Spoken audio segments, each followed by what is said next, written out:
Welcome to the First 40 Sports Show with the Goon Squad, Black Thor, Ice Water, and yours truly, Puma. It's 102 days to the Rihanna halftime Super Bowl show. But we want to talk about the NBA. Black will sometimes call me to rant and rave, and I welcome it. When I see him on my phone. And yesterday's news with Nash out, Oka Daka is potentially in. I don't know if it's official yet. But I'm going to give this to Black because he ran and raved about this. I know he has some more time, 24 hours, to talk about this a little bit more. Black, what the hell is going on? I kind of felt that the Boston Celtics were trying to punish the suspended coach because they didn't want to pay him and just lingering around, maybe fire him. I just thought that they're not going to bring him in anyway. You know, he used to coach on that staff, and so it kind of made sense that they would go after him. I heard there's some arrangements where Boston is making with the Nets. Your thoughts, man? You know, to me, it's just, I don't know. I mean, this whole situation to me, it just stinks, bro. It just stinks from top to bottom. I'm giving wrong. The brother can coach. He can coach. But here's what I find interesting. You got the commissioner a few weeks ago came out, talk about he don't want to see any teams tanking. I remember in the past, I think Magic Johnson had to pay a fine for talking to somebody else before. Yep. Yes. You have a coach that's under contract, yet suspended under contract to another team, and another team fires their coach within hours, say they're hiring this man. And nobody says anything about a contractual obligation. Nothing. It's like, woof. And you know, and I'm saying to myself, why would the Boston Celtics, with a team in their division, want to hand scoop a head coach to the Nets? I don't understand it. Now, if I'm correct, this young man's under contract for the next 3 years. They suspend, or maybe at least 2 years. So it seems like to me they're working out what? Now, if they're going to work out some type of deal, granted, the NBA did not suspend them. So I guess in that sense, contractually I can see it. But to me, I'm sorry, Boston. I know what he did with Buffalo. I'm Brooklyn. I know what he did with Boston last year. There's some other coaches out there you can go find, bro. Assistant coaches, whatever the case may be. And if you thought it was that damn good, you should have hired him before you hired Steve Nash. Let's get real. So to me, Brooklyn they have no clue. And I'm surprised at this point, the commissioner just sitting on his hands acting like, I'll let this go through. At some point, the man is under contract. The man has been suspended for doing, we know of what? Consensual, the case may be. Win at any cost, baby. That's what Al Davis would say, win, baby, just win. No, it's win at any cost. I mean, how slimy it looks, or the case may be. But from a professional standpoint, how could a man that's being suspended and under contract, basically before a head coaching job in the NBA, 2 months later?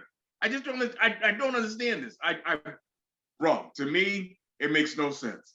But we're in a world now when it comes down to sports. And the dream team started this years ago. You see with football too. Put this person in, put this person in. You automatically think it comes into a championship. I don't give a damn if you bring Red Auerbach back to the Brooklyn Nets. They're not winning no championship no time soon. They're not those characters they have. And I'm not even going to list them by name. But those 3 players they have there, nutcases up here. Nutcases. Good luck. All right, so I want you to chime in on this because I'm thinking, and me and Black talked about this yesterday, it doesn't matter what coach you put in there. They have really deep problems. And I think the Brooklyn Nets did Steve Nash a favor because I don't think Steve Nash wanted to be there. When he came in, Kyrie Irving said, hey, we don't really need a coach. You know, KD acting like, oh, yeah, I'm going to miss him. We got along well. But he wanted him out of there before he came back because he was trying to get out of there. And then Ben Simmons, you know, this is a lesson to you boys and girls. Don't mess with those Kardashians. Ice? Yeah, it's a lot to unravel, bro. It's a lot in there. And again, I've always said that, you know, when you think stuff is going a certain way or everything is going to be, it's a black and white, it's not. It never has been. But, you know, we want to believe sometimes that it is black and white. And things can happen when people that have money and people that are in control, when they want to make decisions, even though it may not make sense to a lot of people, they can do it. They make their own rules. I said that about the NFL, say the same thing about the NBA. So when they want to do something, and it's when it comes down to cash, is what it is. With regards to like the Nets, lot of stuff to unravel. A lot of things are going on, and we know what's going on with the turmoil there. They knew from the beginning when they brought Steve Nash in, he had no head coaching. He really was no coaching experience whatsoever. They did it anyway, thinking they could get over and do it, and they could work it out because you had Durant and whoever they brought in with Kyrie and what have you. But literally, it also came back on them because things just start to unravel. I think part of it too is they need to look at the general manager as well, because he's starting to make some things where he made some decisions. You know, before they even made these trades, they had a nice nucleus of Karis LeVert. They had Dinwiddie. They also had Allen, the center, that's balling crazy right now in Cleveland. So they had a lot of pieces that they could have built around from that standpoint, but they didn't. They wanted to go for the big wins, and they wanted to try to win championships. So they cleared out all of those individuals, and they moved forward. But I mean, I don't know. I mean, one thing with the former Boston coach coming in, man, I think the NBA, and some people are like, you don't talk about, pay close attention. The NBA, I think, got a lot of heat for what happened. And of course, the way a lot of people are saying that the coach was, you know, they were kind of lenient on the coach. But I think on the other side, part of it was a lot of people were upset because other people, when they finally named them, nobody else got in trouble. Because when you think about when you're in an organization and they have hierarchies, even though the young lady that was involved, that was married or whatnot, had a relationship with him, oftentimes the teams take action against people because it's an inappropriate situation, even though she was under his whatever the hierarchy of him.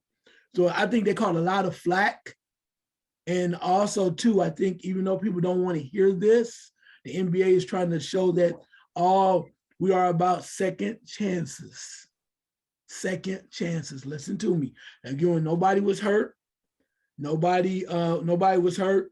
When you talk about nobody was really physically hurt. No children were hurt. But they come back now and they go second chances. Is it crazy that they are perhaps going to lift the suspension for this gentleman? Yes, it's very crazy because it seems like they don't know what they're doing. But again, they're making these decisions. Also, too, Boston, as you said, they wanted to punish him. So you punish him by suspending him, right? You punish him. Actually, they didn't want to pay him, but the whole point comes down to they wanted to figure this out. And what Boston wants to do is get rid of the whole situation. They don't want to have anything to do with it. So if he goes with another team, you don't have to worry about him trying to come back. And everybody knows he's not coming back to Boston next year anyway. Everybody knows that. But he's suspended. So they're trying to do the correct thing. But overall, Brooklyn Nets are a mess. I don't even know if this coach can do enough to help them at all, to improve or do anything. But hey, end of the day, they haven't made quality decisions a lot of times in the front office anyway. So why not let the man come back and see what he can do? They haven't. They've shown you that. So, I mean, we sit back and look at certain things now, but in a way, it's like, hey, some people say they deserve one another. So we don't know what the NBA is going to do. They're probably going to let it happen. Again, this comes down to second chances, I believe. And I think it just comes down to them saying, hey, we're going to move forward. Because the other thing, too, last but not least on this point, not believe me or not, and people can disagree if you want to, the NBA, even if you don't believe this or not, I'm telling you, they do not like to see their superstars in bad light. And I'm talking about Kevin Durant. Say, call him a crybaby wherever you want to. I'm not talking about Kyrie. I'm talking about Kevin Durant. They want to see Kevin Durant in a position where he at least is, if he's not competing, he's in a position where you can see the best of Kevin Durant. And I'm going to leave you with that. Yeah, because I was thinking about that too, is that they want teams like Brooklyn to succeed because it's better for the NBA, especially in the Eastern Conference. The Western Conference is booming with talent, and you probably see them every night, late at night. Western Conference. Eastern Conference is, you have, Milwaukee, you may have Boston, but they need their big marquee players to market them on games in the NBA so people can watch, advertiser can advertise their stuff, and everybody's happy making money. Black, you have something to say? No, I mean, I like Ice's last point. I think they do want Kevin Durant to kind of be out there. They don't want his talent to kind of float around and kind of be murky. But at some point too, and I agree with that, and I can see that. But Kevin put himself in that situation when he signed that contract. realistically. And my point is, if you're going to turn up the integrity of, realistically, turn up the integrity of your league based on Kevin Durant, good luck with that, bro. Because you got other players out there that are coming and that are getting strong. At some point, they're going to be in a certain situation. You're going to turn it legal for them too. So it's like, what are you going to do, bro? He signed the contract. He wanted to be this. So I see that in a sense. And you would like to have him when he's one of the marquees. Believe it, he is what he is. But I think at some point, and I get things happen and they switch around, they go whatever the case may be. But if you want to be a credible league and you want to kind of stand and be strong, you got to stand for something. And if the NBA basically just kind of let this roll along, let them go over there and act like it's no big deal, you know what? Let the players in out of high school. Stop acting like you're too good. Let them come in. Just open up all the floodgates and be what it is. But don't act like, you're about something when at the end of the day, you're not. You're really not. I'm going to go back to you, Ice, to finish this. But, brother, I think that ship has sailed a long time ago. They're not thinking about integrity. It's all about the money. I mean, that ship sailed. I agree with you, but they put on the front like they do. They do. They put that front on like this and that. The same thing with, and I'm sorry if I'm going to get along with this, but the same thing a couple of years ago in the bubble with all this protest and stuff with the freaking T-shirts. Leave me alone with all that, bro. Leave me with that. Yeah. All right, so let's close this out.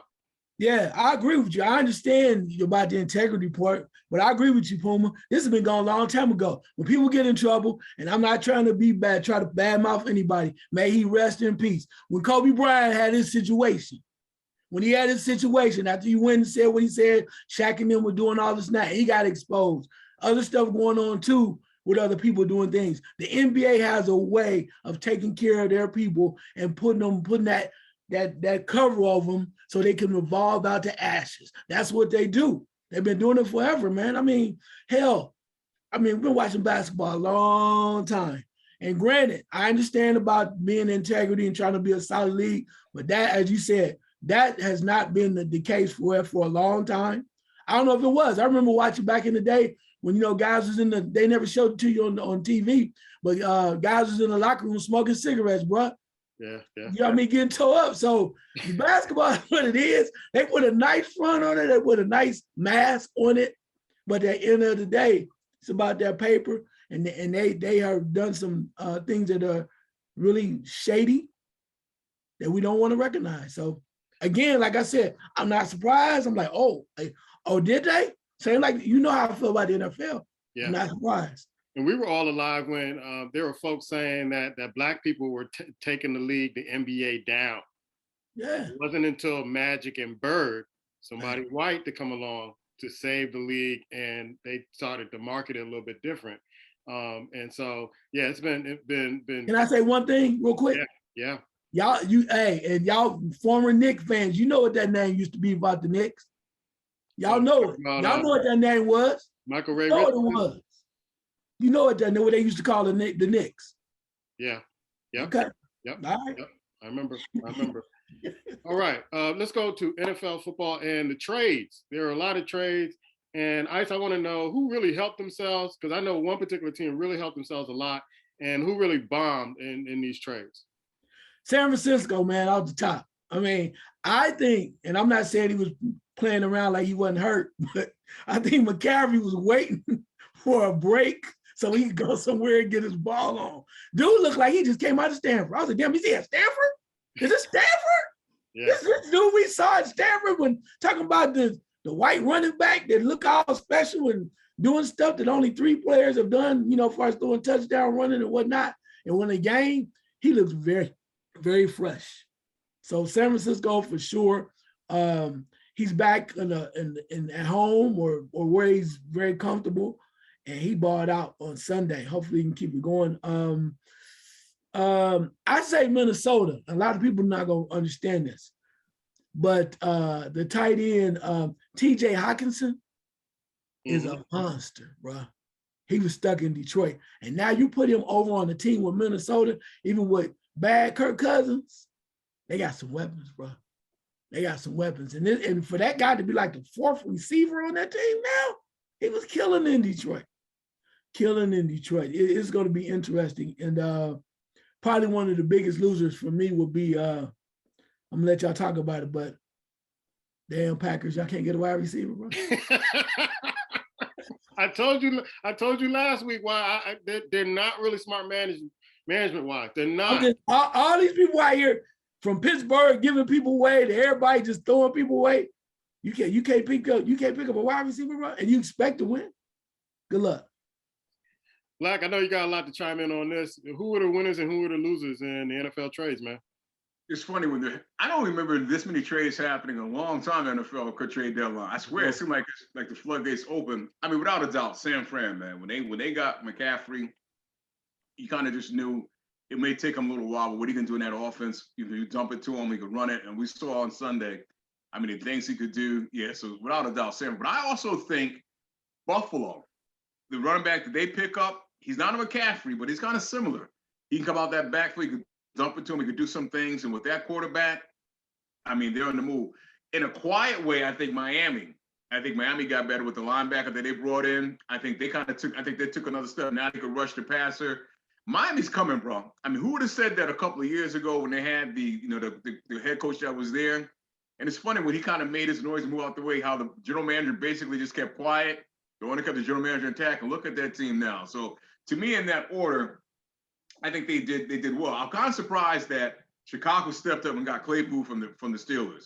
I did not, that kind of scratched my head a little bit, but maybe now they want to make some noise. They won a game or two.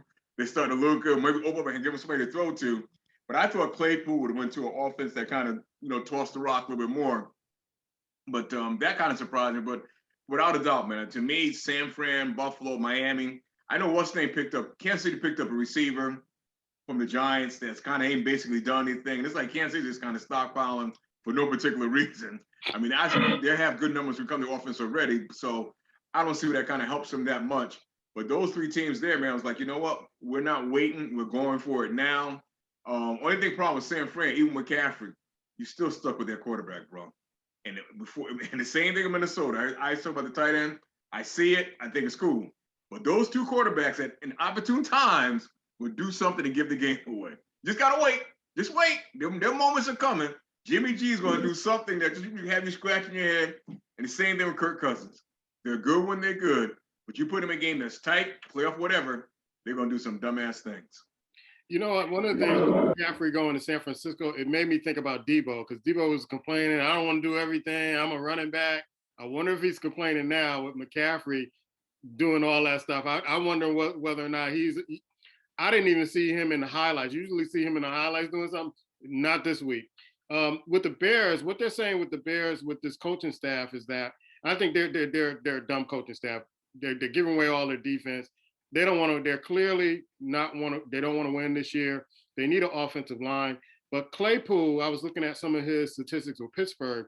He was like pretty much the number one receiver before Roethlisberger retired. Now he's kind of regulated to the third receiver in Pittsburgh, and then the Bears picked him up. But what they're saying here is the reason why they picked Claypool is that this is going to solidify Fields being in Chicago, because now in the last two games, the way he's been performing, they want to keep him. He is the quarterback of the future in Chicago. So they want to build around him and get receivers around him now. I'm scratching my head too, Ice. I'm scratching my head too. And Miami is the team I think that won the most, because you already got a solid offense. Now you solidify it with a defense, getting the ball back. You got a pass rusher out there. Denver, maybe they see that they're not going to go anywhere this year. Let's stockpile some draft picks and get what we need.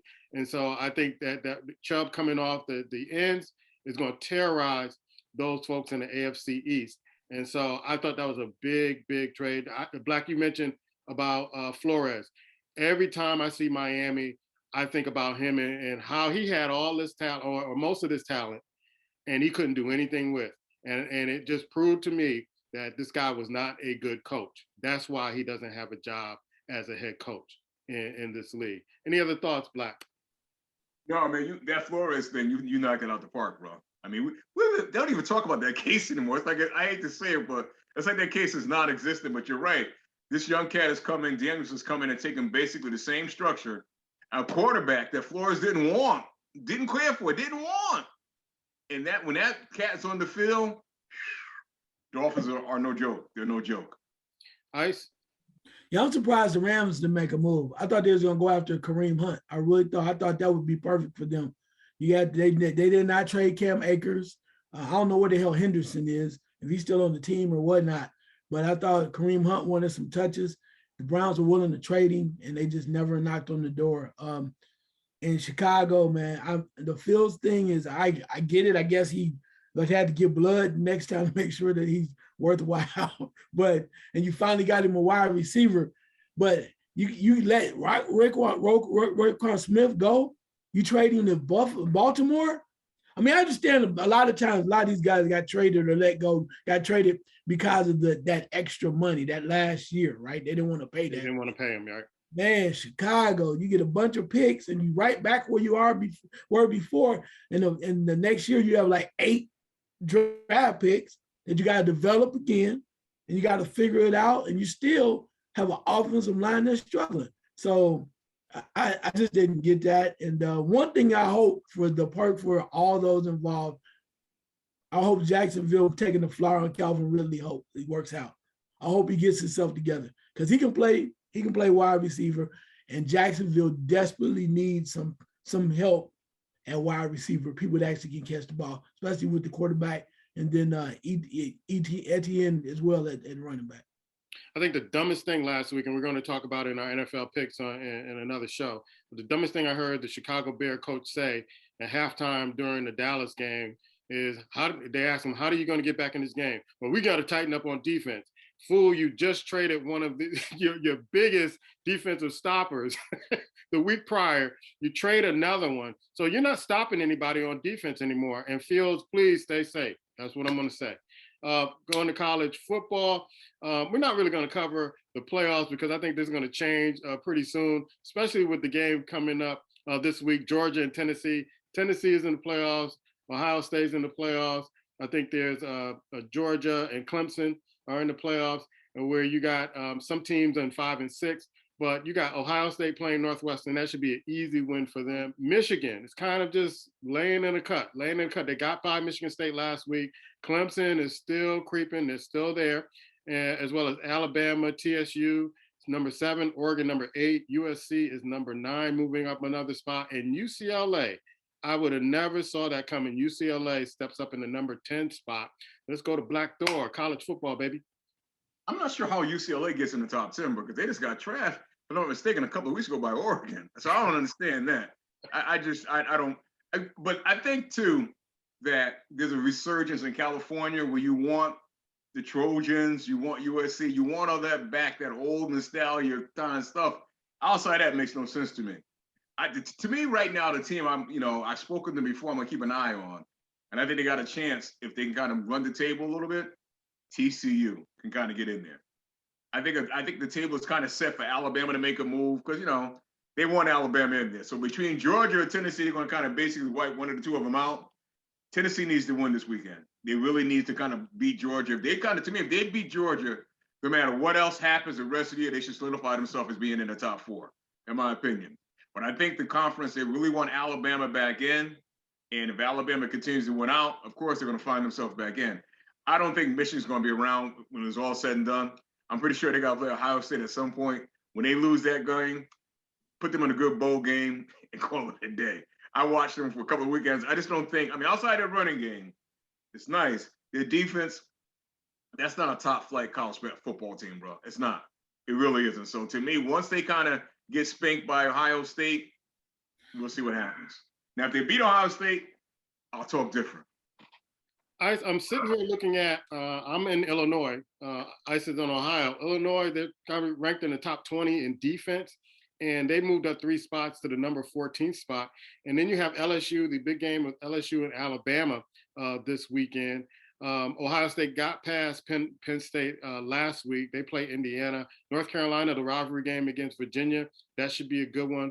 But give us your thoughts about last week and then this week. Who do we need to watch? Well, when you keep throwing dirt on that man's grave and he tells you I ain't ready to die yet, Mr. Freeman at Notre Dame. Boy. Big win. Big time win. Taking down Syracuse. He said, Puma, you trying to throw that dirt on me. He's like, we don't roll like that. We're not rolling like that. We may not win the championship, but we were gonna be okay. So Mr. Freeman, That was a big time win. Mr. Freeman come up big time. Kansas State over Oklahoma State was a huge win. Kansas State, they surprised me with that. Also, too, I'm trying to think here too. Central Florida over Cincinnati. That was a huge win for that program, seeing how things come together. But you mentioned about TCU.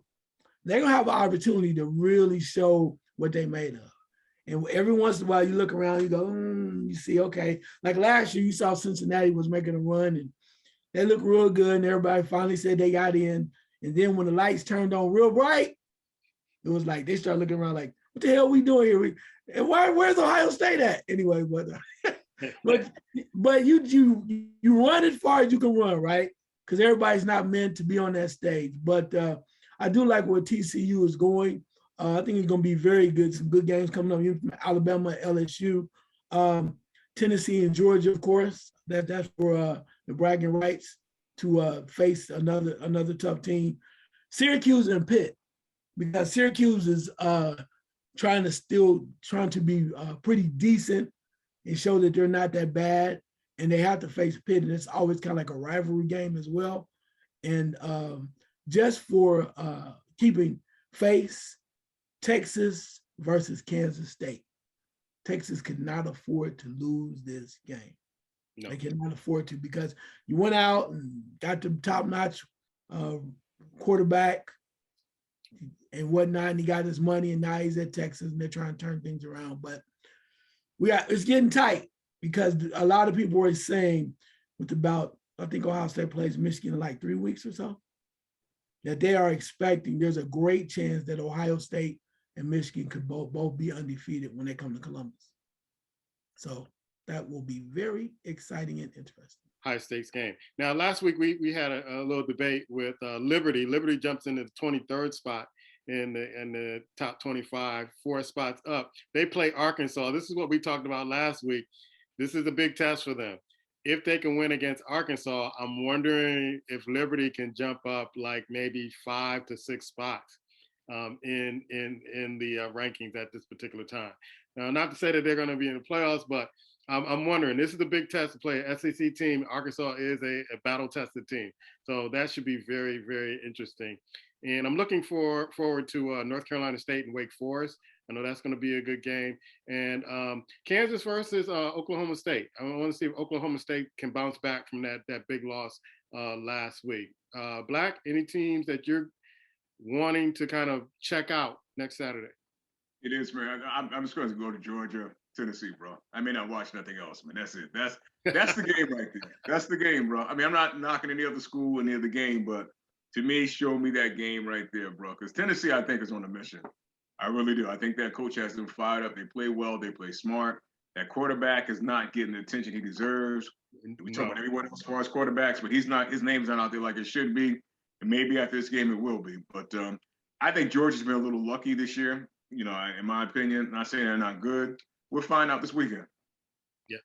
Let's go to the World Series. And it's 2-1. At the taping of this show, the Phillies are really showing their grit, Ice. And I didn't expect the Phillies. In game 1, when Houston went up 5-0, I'm like, okay, this series is over. Houston's going to steamroll. And then the Phillies came right back. So now I was expecting Houston, once they got a win under their belt, they didn't let the Philadelphia Phillies come back in the second game, that they were going to go and snatch a game from the Phillies. Maybe they do it in game 4. But this has been, if you're not a baseball fan, you should be right now, because these have been some good games, great pitching, great hitting, and it's been must-see TV. Ice? Yeah, it's interesting because you had like a team that really was playing real well. Both of them playing well, but you had Houston that came in 7-0, right, had not lost a game in the playoffs. And then you had Philadelphia that went out and bought a lot of players and signed a lot of players, but they never really reached full potential. And when you looked at the series starting off, many times, and myself included, you would think that Houston would have the advantage, right? But things start happening. A lot of things are happening. For instance, like the weather change. Like, for instance, in game 3, right, when the game 3 was postponed, it's no secret that Houston has the more had more depth in their pitching rotation than Philadelphia does. So that helped Philadelphia get another day's rest with their pitchers. And the other thing too, let's keep it just 100. Philadelphia is a team that's on a mission. They're the underdog. They've been playing real hard. They were hitting the ball at the right time. They were getting the hit. That was the game 3. They had 5 home runs. They are knocking the cover off the ball. They're making things happen. One of the things people had also talked about too was about pointing towards Dusty Baker for the struggles of Houston right now. One of the things that's kind of ironic is the fact that Dusty Baker in game 1 left Justin Verlander in the game past, because normally they say we're starting pitchers now. After they see two turns of the batting order, then you're supposed to yank them, right? Right. So he waited until after the 3rd time when they got to Verlander in game 1. Then also you come up with Kyle Schwarber in game 3, and they just unloaded on him as well. So they're pointing to Dusty Baker, but I have to say this. We used to watch baseball a long time ago, back in the day. I never in my life believed back in the day that you could have pitchers wanting to come out. I mean, they wanted to pitch 9 innings. Now if a pitcher pitches 4 innings, you go into the relief pitchers. And what's ironic about that is the starting pitchers for both teams have given up 23 of the 25 runs in this series right now. 23 or 25 runs. And that means also the Astros starters gave up 13 runs in this series. And the Astros relief pitchers have only given up 2 runs in the whole series. So when you look at stuff like that, you just kind of say to yourself, how's this working for them? But one last point on this, definitely worth all the money they spent for Bryce Harper, Philadelphia. Bryce Harper is on fire. He's earning his money. He has batting 382 in the postseason, 6 home runs, 13 RBIs, 12 runs that he scored, and only 14 playoff games. Dude is balling. They are on fire. When they need bats coming up, they need to get hot, they do it. They're right now, they're in command of a very good Houston team, but those don't turn it over just yet because Houston still has enough solid pitching to make this an interesting series. We'll see what happens. I think it's going to go 7 games. I really do. Black, while you're sitting there sipping your rum at night, are you catching the World Series at any point, bro? No, you know what? I will check the scores on. I can't say I watched the game, but I got a quick question. Verlander, is that the same cat that played for the Dodgers years ago? The pitcher? Justin Verlander? Yeah. Yeah, I think Verlander did because he was somewhere before Houston. I think he was. Yeah. I thought he was with Detroit. Yeah, he was Detroit, but he was around. He's bounced around a few places. Because it seemed like to me, I mean, this is for a non-fan that doesn't really pay close attention, but it seemed like to me when he's in big games, they get him to the playoffs or whatever, World Series, he gets rocked. It's nothing unusual. It seems like he's always, I remember that name always kind of basically disappointing the team. And I'm sorry, man, if you can't pitch past 4 innings now, damn, 4? Yes, real talk. Yeah, real talk.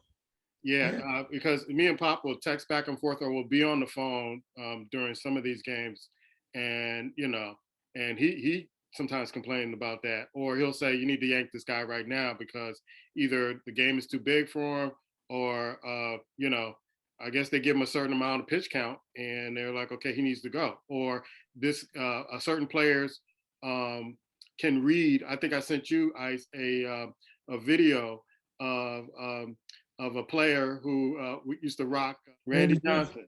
And he had tails. And he said, well, how'd you hit them home runs from me? He's like, show me your fastball. And he would close his glove, said, show me the other pitch. And his glove would be open. And so he knew what he was going to pitch. And he said, I still had to hit it. It was coming at 99 miles an hour, but I knew what pitch you were going to hit. So some players just have other pitchers, different pitchers. They just got them. They just got them. They just know what they're going to do in certain situations. And Verlander is one of those pitchers who's been around for a long time, and people pick up tendencies. Yeah, with Schwarber too, they said that he had tails. He was like, he had tendencies. Well, they knew what was coming just by the way he was reacting. But again, what I find ironic as hell, though, you guys are New York fans in different sports, but imagine trying to take Doc Gooden that's on his high horse out before 8 innings, trying to take him off the mound. He's looking at you, man. You can get the hell away from him. Right. But what we're finding out now in baseball is that they are literally building teams of 3 relievers. So you have a middle reliever, you have a guy that's right before the closer. So you have like 3 relievers ready to come in to finish the game after the starter has taken his toll of his 4 innings or whatever it may be. So that's bizarre as hell to me. Like I said, I remember watching Nolan Ryan pitching 9, being an older cat, pitching 9 innings and dare you to come get him. Even if he's having a bad day, man, get the hell off the field. But the game has totally changed. Yeah, well, if you think it changed now, Black, wait until next season where the other changes are coming. The pitch count and the timer and all that other stuff. It's going to be crazy. It's going to be. I might watch that. I may watch. Can I say one last thing? And I was going to do my last second shot, but I'm going to say this real quick. I find it very ironic. We saw the story and whatnot. The fact that there are no African-American players in the World Series, but you have an African-American manager. That's crazy. Yeah. And check out our show from last week where I talk about a solution to that. And so check out the show last week. I'm not giving anything else up, but we talked about that in my last second shot last week. And yeah. And I'm going to write an article, Ice, for your page, The Reality of Sports, on that too. Black, your first question. Interesting, man. We talked about this about a month ago where the Washington Commanders owners was like, I ain't going nowhere. I got dirt and everybody. All of a sudden, he's changed his tune and he's hired a bank. Is how much money he can get for selling the team. The question is, what happened? Well, as I mentioned to you before, everybody got to get their settlement, right? So they were like, you got to get his team up. But he says, I'm not giving up the team unless I get what I want money-wise. And 2, y'all don't want me to tell these secrets. So, they come to that table and they say, okay, well, I'll sell the team, but I want this, I want that. And people go, oh, no, they're just kicking. No, they're not. So believe you me, he's been in the league too daggone long for them not to be giving him something to walk away. From the name change to, he's been a long time. For all that going on, they knew they had to make it right by him, and now he's ready to walk away and let it go because that's what they do. They take care of them. So again, we know this is a league that's not about the integrity. So they made a hell of a deal, and so he can walk out and they can get back to the shield being protected and keep playing football on Sundays. But Black, I think we all knew this was coming. They're going to give him an offer he can't refuse. They're going to protect themselves. They're going to give him a lump sum of money, and so he can do whatever he wants to do. Probably some money to pay off some legal fees that are going to come up with some of the things that are coming down the pipe for him. But they're going to give him an offer he can't refuse. Somebody said this on the show a while ago. It's like the NFL is kind of like a mafia, man. They got their secrets. It's something like they got the owners are mafia bosses, man, and they'll figure out a way to keep these stories from coming out. All this stuff, the dirt that he has, and they'll keep the ball rolling. And long as y'all don't stop it before Rihanna does the halftime show, I don't give a damn. Black. I'm tempted to believe, man, that they strong arm him. I think what you two said make a lot of sense, but I think they came to him and said, basically, yeah, you got some dirt on us, but we're going to tell you what you're going to do. You're going to sell this freaking team, and we're going to help you in some of your legal situations. We're going to talk to so-and-so, try to get some of this heat off you outside of the NFL. But your ass is walking away, and you're going to take a nice price change, a nice piece of change, and you're going away. We want you to go away. I honestly believe that happened. That's my opinion, bro. I don't think they can save it to him that much. You got some dirt, but we got more on you, bro.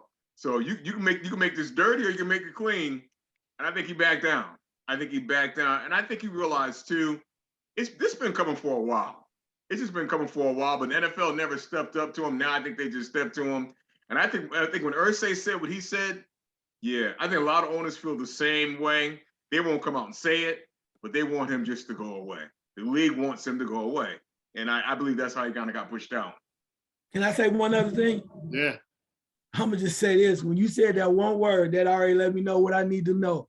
When you said Irsay, Lord knows, if you got Irsay leading the charge, it's muddy. It's muddy as hell. because he's been dirty and allegedly had a lot of stuff going on. So when Irsay talking, yeah, oh boy got what he wanted. Snyder got what he wanted to, because when you talk about anybody else that may be reputable, Irsay should have been gone a long time ago, long before Snyder. So Irsay talking, well, yeah, this needs to happen. Really? No, there's some backdoor deals, I believe. I really believe that. Backdoor deals for sure. So we can do this the easy way, or we can do this the hard way. Ice, your question. Yeah, my question is, we talked earlier. I want you to see what you guys think about this. Do you have any different feelings about the situation about Jerry Jones and Roger Goodell? Because I found out some information. Have you guys learned anything else new about the situation where he was going back and forth with Kraft about Goodell being the commissioner? Black?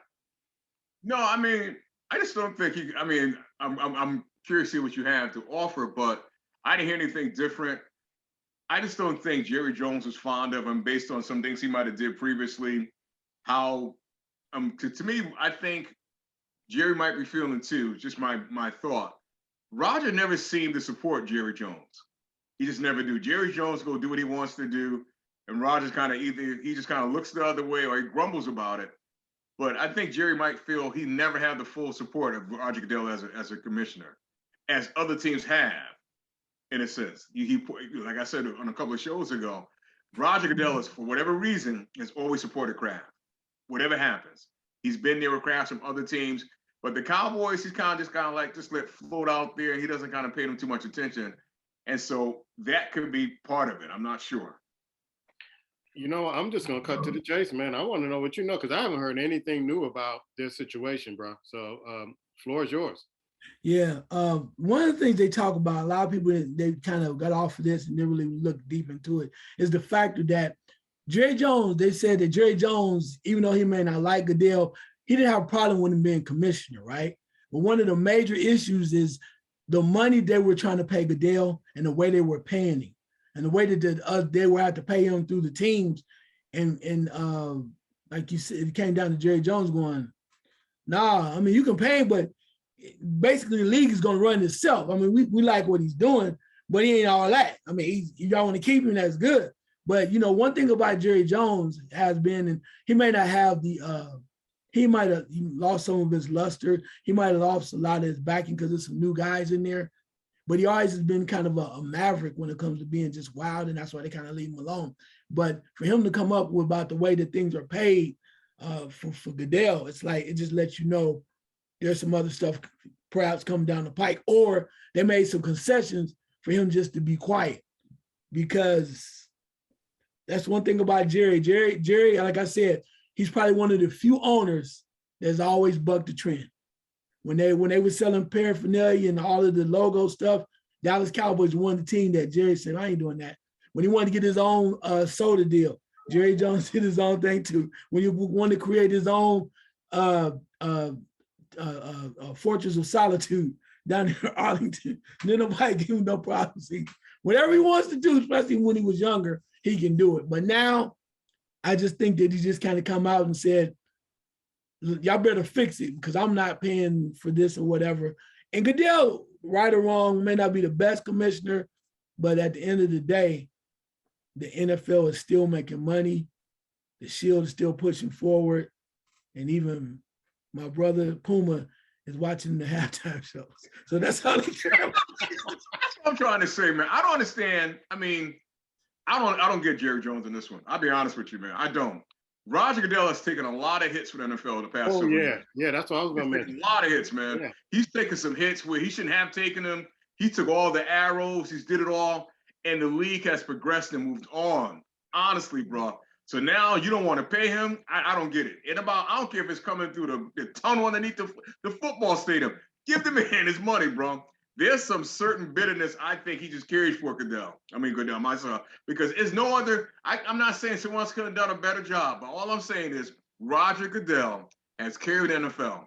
And if you look at what he's, in my opinion, separate from everything he's done, the way he's handled the draft in the last 3-4 years, I don't think you put another person out there other than Roger Goodell. When everybody was scared to come out of their locker rooms, their office, This man did the draft in his home, entertaining in his home with no one around him. So I said it was all respect. Fuck Jerry Jones. Pay the man. You know what I mean? Pay him. Go win the Super Bowl, Jerry. Spend more time trying to win the Super Bowl than be mad at Roger Goodell. That should be your problem right there. That's what you need to tackle. Forget about Roger. Pay the man. Seriously. I just don't like that. The man's done an honest, good job for you. You want to sit around and talk about how you going to pay him. Jerry, go win the Super Bowl. Come back to us when you won a Super Bowl. Thank you. Well, Jerry did lose a lot of money to his daughter. So we got to take that into consideration. But at the end of the day, and say what you want to, which I think is hilarious, he's basically telling Goodell, you still got to kiss the damn ring. That's how business is done. What ring? The ring that Jimmy Johnson won several years ago? Well, I mean, what you mean? What? I'm just telling you.